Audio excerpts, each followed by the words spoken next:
अस्सलाम वालेकुम।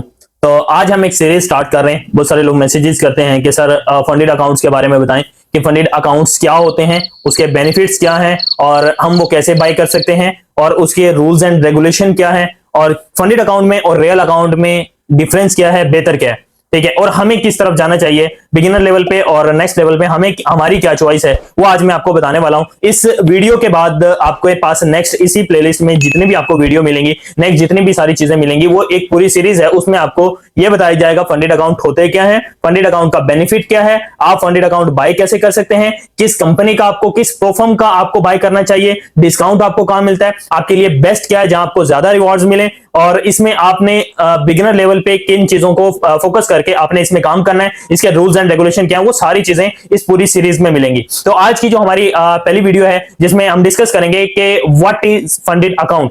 Basically funded account होता क्या है।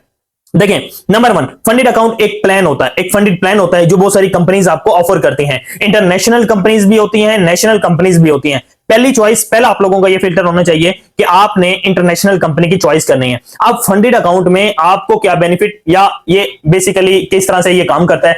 एक कंपनी है, वो कंपनी आपको ऑफर करती है कि आप ट्रेडर हैं, आपके पास ट्रेड करने के लिए फंड नहीं है, तो आप आए, आप हमारे पास आप हमें टेस्ट दें और उस टेस्ट को अगर आप पास कर लेते हैं तो वो आपको फंड करते हैं और मिनिमम वो आपसे जो है लो कास्ट स्टार्टअप होता है और मिनिमम वो आपसे फीस चार्ज करते हैं। अब ये स्ट्रक्चर काम कैसे करता है, ये स्ट्रक्चर बेसिकली फंडेड कंपनीज जो होती हैं उन्हें प्रोफर्म कहा जाता है। जितनी भी प्रोफर्म होती हैं, बड़ी भी होती हैं, छोटी भी होती हैं, रेगुलेटेड भी होती हैं, अनरेगुलेटेड भी होती हैं, नेशनल भी होती हैं, इंटरनेशनल भी होती हैं। और अब आपने किन किन चीजों की तरफ जाना है वो आपको इन सारी वीडियोस में आपको सारी चीजें सीखने समझने को मिलेगी। उसके बाद आप एक अच्छा डिसीजन कर सकते हैं। अच्छा जी, इसके चैलेंज बेस ये काम होता है। चैलेंज बेस कंपनीज आपको ऑफर करती हैं, उसमें फेज 1 का चैलेंज होता है, फेज 2 का होता है। कंपनी आपको ये ऑफर करती है कि भाई आप मेरे पास आए, आपके पास 500,000 $2,000 नहीं है तो आप मिनिमम फीस मुझे चार्ज करें, फीस मुझे दें और उसके बदले में आपको फंड देती हूं। लेट्स सपोज एक कंपनी है, वो आपको कहती है कि मैं आपको $1,00,000 का अकाउंट देती हूँ या आपको $10,000 का अकाउंट देती हूँ, बदले में आपको $10,000 का कंपनी ने अकाउंट दिया और उसके बरक्स आपने लेट्स सपोज $100 फीस पे कर दी। $100 कंपनी आपसे चार्ज करती है, $10,000 का आपको अकाउंट दे देती है।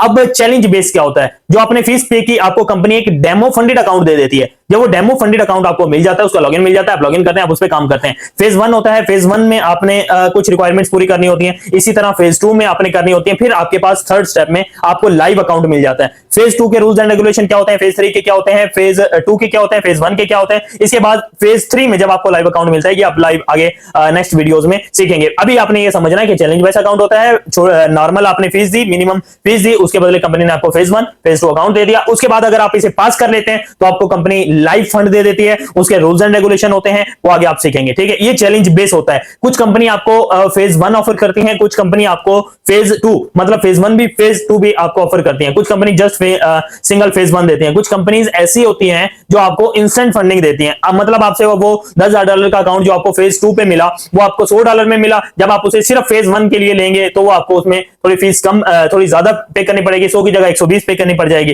ठीक है। अगर आप उसे लेट्स सपोज आप कहते हैं नहीं मुझे इंस्टेंट फंडिंग चाहिए, फिर वही कंपनी $1,000 का जो आपको $10,000 का जो आपको अकाउंट देगी, लेट्स सपोज वो उसकी फीस इन दोनों से ज्यादा चार्ज करेगी और वो $200 प्लस। ये मैं एक एस्टिमेट आपको बता रहा हूं बस समझाने के लिए कि जो 2 फेज चैलेंज अकाउंट होगा वो आपके लिए बेस्ट होगा, उसकी फीस भी कम होगी और उसकी रिक्वायरमेंट्स भी आसान होती हैं। जो फेज 1 होता है वो आपने नहीं लेना, फेज लाइट जो अकाउंट होता है उसकी तरफ भी नहीं जाना, इंस्टेंट फंडिंग की तरफ भी नहीं जाना, आपने 2 स्टेप जो चैलेंज अकाउंट होता है उसकी तरफ जाना, वो आपके लिए वन ऑफ द बेस्ट होता है। अब प्रोफर्म कौन सी चॉइस करनी है, किसकी तरफ जाना है, इसके बेनिफिट्स क्या है, रूल्स एंड रेगुलेशन, वो इंशाल्लाह हम नेक्स्ट वीडियोस में देखेंगे, समझेंगे। आप प्रॉपर कनेक्ट रहेंगे तो इंशाल्लाह लास्ट में आप लोगों के लिए एक और गुड न्यूज है, वो भी मैं आपको बताऊंगा। ओके जी, थैंक यू सो मच।